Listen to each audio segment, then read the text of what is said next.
There are 3 questions here, John. I hope you can take them. This one is from Linda. What criteria do you use to select the people that will be living in these homes? Who does and does not qualify? Shannon says they should only build tiny homes for local residents. She notices that other homes for low income and homeless are mostly made up of non-Hawaii residents. And John in Honolulu is saying, what is your definition of homelessness? Are there steps in place to prevent other states from sending their homeless here?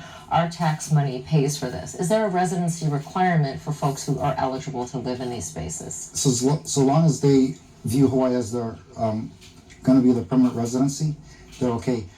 Connie and I did work on a bill last year, Return to Home.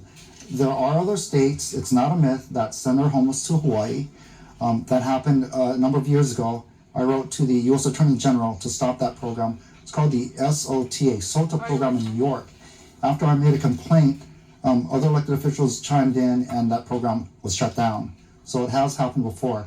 We have the Return to Home program. So if you're from the mainland, you're homeless and you want to go back to California, Texas, or Florida, Connie will work with that person, connect with the family, have them pay for half the flight expenses, and have that family or that support group accept that person. So we don't do what other states do. We don't sweep our homeless out, but we make sure there's a support system willing to accept them.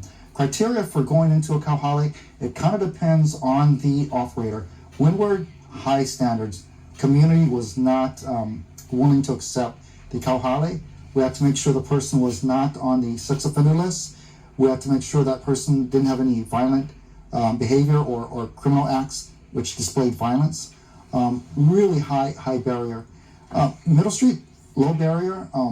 People are pretty mellow at that point. So it really depends where the area is, what community it's in, and the operator. So that's how we rode with that.